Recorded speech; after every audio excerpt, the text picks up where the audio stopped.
Cardano is in the news once again with some more fantastic and pretty big news for Cardano's blockchain. As I get into this video, if you find it useful and informative, smash that like button. I really do appreciate that. If you're new to the channel, then why not go ahead and subscribe? You can always unsubscribe later.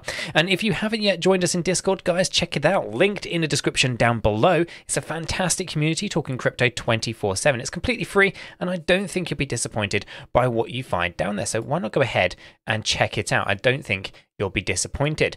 Okay, so let's get right down into this video, right? We've got a few things to kind of discuss and some interesting things and recent developments that have been going on with Cardano. So let's just get right down into this thing, right? And what I'm going to be talking about today is another massive NFT project that has partnered with over 200 industry giants, moving from the Ethereum network to the Cardano network because of superior technology. This is something that we've been talking about quite a bit. It's nothing new to the channel. We talk about this all the time. And if you think right back to early 2021, we were talking about so many different projects looking at migrating from the Cardano, from Ethereum to Cardano.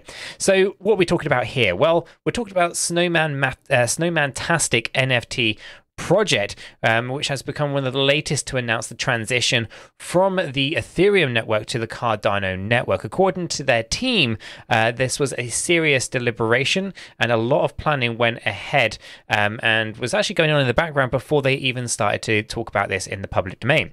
So as stated in their recent announcement, the transition of the Snowmantastic NFT project was largely influenced by the high fee cost present on the Ethereum network. And if you've ever tried to be using the Ethereum network during a bull market, you know exactly what we're talking about. But those problems are also there right now in these kind of lower bear market times as well. We have seen significant surge in recent activity with, a lot of FOMO activity in terms of purchasing up cryptocurrencies, but also of NFT activity as well. And we've seen a significant surge with that. And these gas fees on the Ethereum network really do bog down the potential of these projects. So there are several other factors that were not disclosed, but they were stated as a part of why they wanted to move to the Cardano ecosystem. Now, according to so actually, that's another one, actually, because that's the kind of the main one, right? We can see this Snowmantastic NFT project is kind of, moving from Ethereum to Cardano, but there is another one, and there's another person who is identified as 𝗕𝗓𝗪 on Twitter. They've decided to also move to the Cardano network from the Ethereum network. And according to Alex, the current limitations of Ethereum have led to slow transactions and high gas fees. Cardano addresses this problem with its Ouroboros proof of stake. A consensus algorithm makes the network more scalable and efficient. Another reason for the transition is sustainability. So according to Alex, the proof of stake model on Cardano is energy efficient and environmentally friendly compared to Ethereum. So there are lots of people actually looking and they're running projects already on Ethereum and looking to kind of migrate to more friendly ecosystems such as the Cardano one. Now, 𝗕𝗓𝗪𝗔𝗥𝗡. So if we were to think back to what was going on there, essentially Cardano has become a better smart contract, capabilities with its recent launch of the 𝗕𝗓𝗪𝗔𝗥𝗡, and it has become a more viable option for developers seeking to build decentralized applications. This, in addition to its interoperability, influenced the decision to move the NFT project from Ethereum to Cardano. And to quote them, it's interoperability. Cardano is built with interoperability in mind, aiming to connect with other blockchains and legacy systems. This is crucial for the future of cryptocurrencies and seamless integration with the broader financial ecosystem. In conclusion, while I appreciate the innovations Ethereum has brought to the table, I believe Cardano is better positioned for the future of decentralized finance and applications. So while Ethereum remains one of the most popular platforms for minting NFTs, Layer 1 blockchains and Layer 2 networks are recording increased sales recently. Cardano's ADA, Polygon's Matic, and Solana are the hottest on the market right now for NFTs, with Cardano recording 86% of sales in the last 24 hours. So the surge has been linked to two main projects, 𝗕𝗓𝗪𝗔𝗥𝗡, I don't know if I'm saying that right, and SpaceBuds, which have over $70,000 in trading volume in the last 24 hours. Solana has recorded a jump in unique buyers and sellers on April 22nd. Mad Labs had so much demand that it had to delay its mint. This contributed to an $8 million of the 9.9 million in sales on April 22nd. So Solana sales volumes have increased by 129% in the last 7 days. So you can see that there's a significant surge of activity for NFTs, and we can see that Polygon, ADA, and Solana are the hottest right now when it comes to NFTs. And this is pretty bad for Ethereum, but pretty good news for that of Cardano. So what we're going to do is we're going to jump on down and we're going to take a look. Let me actually just move that out of the way. We're going to jump into the charts and we're going to take a look at what is going on here when it comes to Cardano's price action. So you can see here we have had a bit of a downturn. Okay, we can see that we did have this ability to push up a little bit higher, but we have lost support on that 50 EMA and 200 EMA retrospectively. So we want to be a little bit aware here that we don't move in straight lines. I am personally expecting a bit of a push to the upside, but what I'm not expecting is to breach this high point here.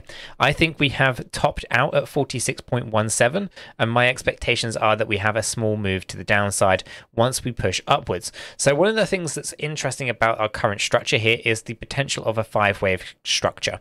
Okay, that's on the smaller time frames. It's quite hard to see here on our daily time frame, but we can try to make this work so you can see what I'm looking at. So if we were to start drawing in our structures, we'd see that we'd have a potential wave 1, wave 2, wave 3, wave 4, and a wave 5. This basically means that we should be expecting a 3-wave move to the upside, okay? And then that will be followed down by another 5-wave move, in my opinion, mirroring that of the first one. That would be our bare minimum. This can, of course, go impulsive and become a little bit more sinister, which would look a lot deeper than that. It would look, if I just bring this back down a little bit, it would look like we'd have a big wave 1, 2, 3, 4, and 5 coming down more towards these lows.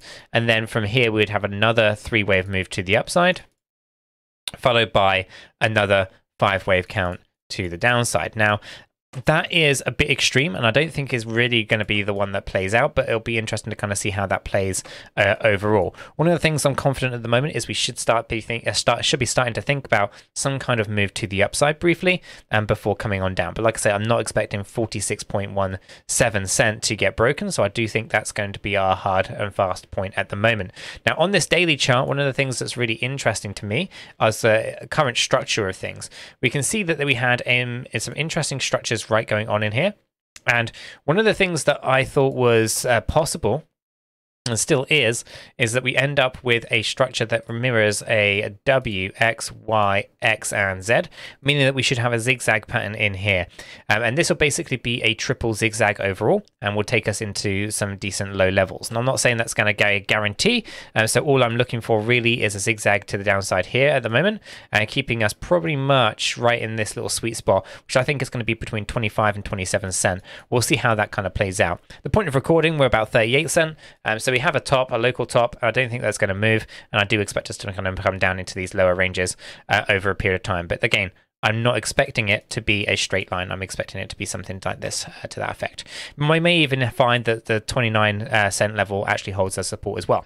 Now, if we come over into our smart money concepts, we can see that the structure has shifted from bearish to bullish, at least for now. We can see the equilibrium and these buy order blocks are also in here, and we do see these areas of imbalance in the order books slightly lower in the price chart as well. It looks like we have a strong low, so not really talking about going down into a new lower low here, but we are looking for a significant reduction in price. But again, nothing will move in straight lines, and we should brace ourselves for a bit of volatility in places. Ultimately, we have some buyers looking around the 31 to 35 cent.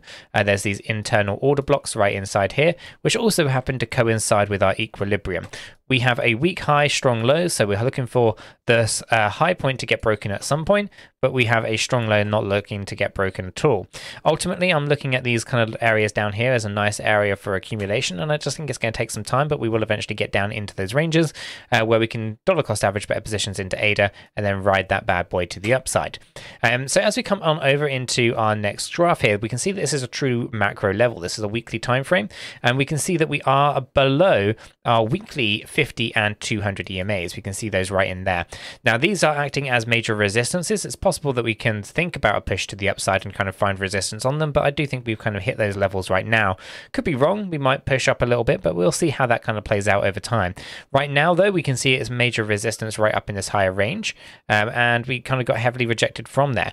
We're just coming down from the overbought area on the stochastic on this time frame, so we are looking to come down quite a bit, in my opinion, and retest some of these lows around that 29, maybe even 25-cent range. Ultimately, though, once done and dusted, and I think we have some pretty bright future ahead for Cardano. We do see some interesting highs.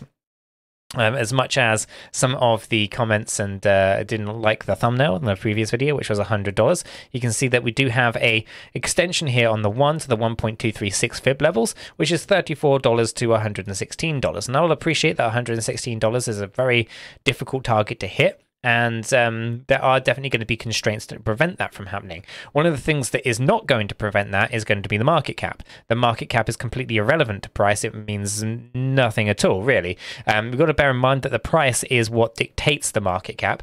The market cap does not dictate the price. So, there's lots of different things that are going to be preventing ADA from moving up there, but it won't be the market cap. Okay, so if we're going to have a serious conversation about those things, we have to kind of anchor it into what actually works, what doesn't work, and all that kind of stuff. So if we want to be really kind of realistic about things, we need to understand two key levels or two key things that are going to drive the price, and then the price will drive the market cap. So one of the things that we need to consider here is going to be the supply. Okay, so we spoke about this before. We need to see the supply of ADA shrink down. Now, there's many different ways that can happen. The best way and most typical, the way that you normally would expect us to kind of see, would be through development and projects launching on the ecosystem. And with these projects launching on the ecosystem, specifically DeFi-based protocols and applications and dApps, these are the ones that will basically create pools. Usually there are LP tokens and things like that that are associated with it. And what happens is when you create pools, you're basically creating liquidity pairs. So you might have a whole host of different cryptocurrencies wrapped on Cardano's chain, for example, and then you have like an ADA Bitcoin trading pair, or an ADA Ethereum pair, or an ADA BNB pair, right? And what happens there is you create liquidity pools, and those liquidity pools, people will invest their ADA in, or their BNB in, their Bitcoin in, and what happens is that they generate LP tokens to be claimed back later.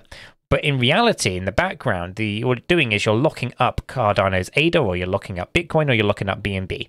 Okay, and that becomes total value locked.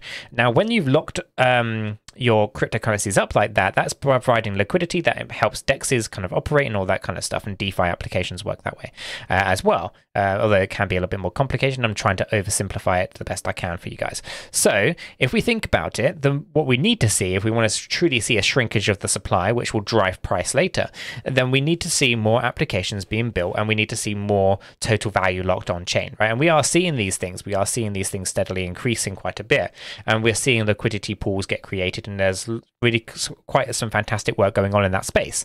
Now, outside of those things, the other part of the equation there is, and you don't only want to shrink the supply, you also need to increase your demand. And again, it comes down to those same things. If you're building on an ecosystem, you're bringing people in who might have a demand for ADA. Let's say they want to take part in, providing liquidity. They might buy up, ADA to put into a liquidity pool, right? They've provided liquidity, but they've also provided the demand, right? So when you have a shrinkage of supply and an increase in your demand, what you tend to find is the price will move to the upside. It's like everything, supply and demand, right? So that's just kind of one angle. There's many different angles you can kind of take a look at. You can take a look at staking, how decentralized networks are, how much ADA gets locked up through staking, and all these kind of things, although it's not technically locked up, but it's an interesting kind of thing to be looking at. And all these things will have an impact on price movement, right? So more speculative investors, more actual people using the platform, and dApps on the ecosystem, and all these things are going to increase your demand, and more people that build on the ecosystem, and more dApps that get created. That's going to help shrink the supply. There's going to be some really fantastic things going on here that can help drive price. Do I think there's enough at the moment to be pushing for $116? No. But is there something in the future that could? Possibly. Absolutely. It's not an impossibility to think of these things. Now, I do think that $34 is a more realistic number. I do think there's going to be a way of pushing up towards that, but we cannot forget there's going to be major resistance on that journey as well. People will sell on the way up and grab some of that liquidity, right, and provide ADA and provide supply for the ecosystem, right? So everything has to be unbalanced if we want to see significant surge up or down. And if it's a balanced market, it's very neutral, it's stable, okay?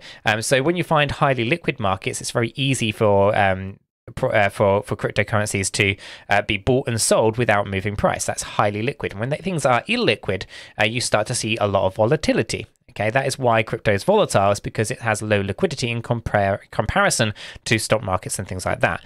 So understanding supply and demand are very key, and understanding liquidity is also very important. And these things are going to help you understand what drives price. And if you can understand what drives price, then you'll understand that market cap is really meaningless in this particular industry. So you can have a $1 trillion market cap, but you can't withdraw $1 trillion because it never existed in the first place. It's all just kind of theoretical numbers thrown together. So I think there's a pretty bright future here for Cardano. I do think there's a pretty significant run to the upside, but we can't kid ourselves in thinking that it's going to be a straight journey. I definitely do see resistance around 618. This is going to be about $4.77. I think there's going to be resistance a little bit higher than that, around $11.50 as well. We can see that on the 786 Fibonacci levels. And I do think there's true possibilities of pushing up into the $34 range. But I think $116 isn't something that we're going to see anytime soon, and something that will be further down the line. But nonetheless, it's still here. It's on the map. We can see it. We know a way, and we can see a journey and how we could get there. It's just going to take some time. I'm going to leave this video right there, though, guys. If you have found it useful and informative, smash that like button. I do appreciate that. Subscribe if you haven't done so. Join us in Discord. Check it out. Linked in the description below, and I'll catch you all in the next one. We are not financial advisors, and none of what we have communicated verbally or in writing here should be considered as financial advice. It is not. Do your own research before investing in any digital asset or affiliate offers, and understand that investing in any crypto is risky. If you do, you need to be prepared to lose your entire investment. This video is for information and entertainment purposes only. All our videos are strictly personal opinions. Please make sure you do your own research and never take our opinions for financial guidance. There are multiple strategies, and not all strategies fit all people. Our videos are not financial advice.